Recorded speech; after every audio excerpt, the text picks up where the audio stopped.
ampifaniana hatrany riavana malala ny amin'ny tombonandro omeny tompo atsika azona miona toy zao miain'ny tenin'Andriamanitra ary mandray ny afatry mofinaina ho anao amin'ity anio ity. Ho aminareo ny fahasoavana sy ny famindram-po ary fiadanana avy amin'Andriamanitra raintsika sy Jesosy Kristy zanaka indray amin'ny fahamarinana sy ny fitiavana. Amen. Alakamisy 9 Jona 2022 imanjinantsika aloha hevitra hoe miaro ny olony ny tompo. Andeha riavana idera sy akarazan'Andriamanitra isika. Ny famindram-pon'i Jehova ny raiky mandrakizay hatramin'ny taranaka fara mandimby nampahafantara ny vavako ny fahamarinanao. Fa hoy izaho ho tovona mandrakizay famindram-po. Ny fahamarinanao amitenao any an-danitra efa nanao fanekena tamin'ny voafidiko aho. Eny efa nina tamin'ny Davida mpanompoka hoe amin'ny toetra ny taranaka mandrakizay aho ka hanangana seza fiandriananao hatramin'ny taranaka fara mandimby. Isaorina mandrakizay ny Jehova. Amen dia amen.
Ivavaka isika.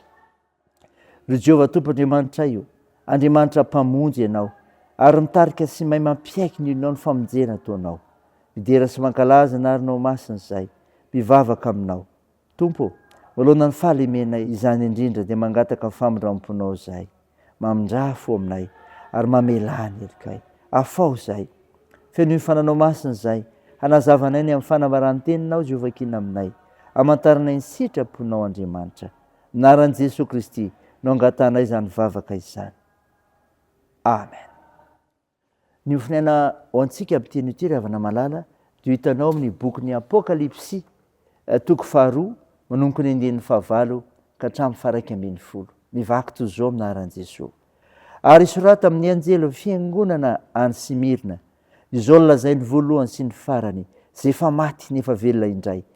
Ao fantatro ny fahorianao sy ny fahantranao, nefa manan-karena ianao. Ary ny fitenenan ratsy ataon'izay milaza ny tenan'o Jiosy, kanto tsy izy, fa sinagogan'ny Satana. Aza matahotra izay efa hiaretanao. Indro ny devoly efa nao ny sasany nareo ao an-trano maizina, mba ho voazahatoetra ianareo, ary anapahoriana afoloana. Aoka ho matoky hatramin'ny fahafatesana ianao, tomeko ianao ny saribon-nahitra fiainana. Zay manatsofina, aoka izy haino izay lazay mifanahy amin'ny fiangonana. Zay maresy dia tsy ho simbany ny fahafatesana faharoa. Amen. Ray masino, manamasinanay ny fahamarinana, ny teninao ny fahamarinana. Amen. Ray malala, ho aminao ny fiadana avy amin'i Jesosy Kristy. Ny mofinaina ny vakina tamintsika teo, ravana fiaintsika teo tao amin'ny Apokalipsy toko 2 andiny fahavarika hatramin'ny 2 dia milaza ny amin'ny fiangonana Fitanezia.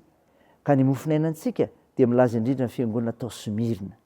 Mamonjy ny olona amin'ny fahoriana ny Tompo. Zany ravana. Mamonjy ny olona amin'ny fahoriana ny Tompo. Ny fiangonana tao Simirna dia voalazan'i Jesosy fa mahantra ranofo, fa manan-karena ara-panahy. Ny ara-ny fanenjehan'ny Jiosy milaza azy ho mpanara-dalàna nefa diso hevitra fa hay mpiara-miasa amin'ny Satana. Ny ampiomanina izy fa ahita fahoriana foloana arak'izany. Kanefa izany afoloana izany dia midika fa misy fetra ny fahoriana izy ireo. Ampirezin'ny Tompo izy ireo mba haharitra hatramin'ny farany, satria raha maharitra izy ireo dia indray saribon-nahitra avy aminy. Ry havana malala, raha mbola eto tany isika, indrindra fa kristianina, dia tsy maintsy mitondra fahoriana hatrany. Aoka ho vonona amin'izany ny saintsika. Vetivety ihany anefa ny fahoriana, fa tsy ela. Misy fetrany fa tsy mandrakizay.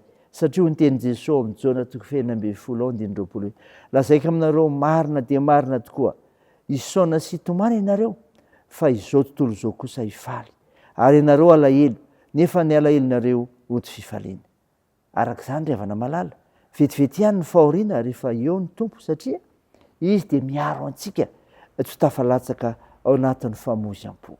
Raisindray izany ho voninahitra Andriamanitra. Amen. Dia hivavaka isika. Tompo, misaotra ny mofinaina nomenao izay milaza fa mamonjy ny olona amin'ny fahoriana tokoa ianao Andriamanitra ay. Andriamanitra, mameraka manokana ny tokantranonay aminao hatrizay. Ho tahisinao ka ianao no miara-manapaka sy mandidy aminay ary anapahefana amin'izany. eny amonjy anay amin'ny fahoriana menjady aminay ianao. Tompo, tahiro manana raikitra amin'ny fitsaboana ka anasitrahanareo marary mila ny vavakay. Amparezinao ireo manamanjo, anohanareo mareo sikolona sy sahirana.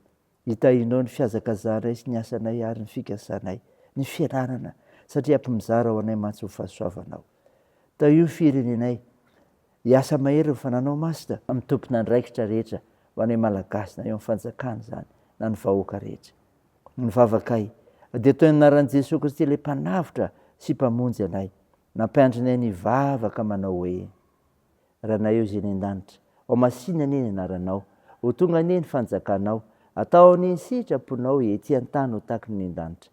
Noho ny anio izy anona sahaza ao anay, ary mamelà ny erikay tahaka ny namelanay izay meloka taminay, ary aza mitondra anay amin'ny fakam-panahy fa manafahanay amin'ny ratsy. Fanao ny fanjakana sy ny hery ary ny voninahitra mandrakizay. Amen. Raisa fotoana ray avy nanijojana tolotra anao amin'ny Jesosy Kristy. Jehovah ampiaranao, Jehovah mifialofanao amin'ny ankavananao. Ny masoandro tsy mba melanao noho ny andro, na ny volana noho ny alina. Jehovah hiaranao amin'ny ratsy rehetra, eny hiaro ny fanahinao izy. Jehovah hiaranao na mivoaka na miditra, hatramin'izao ka ho mandrakizay. Amen. Teo an'Andriamanitra irery ny voninahitra, amin'ny anaran'ny Ray sy ny Zanaka ary ny Fanahy Masina. Amen.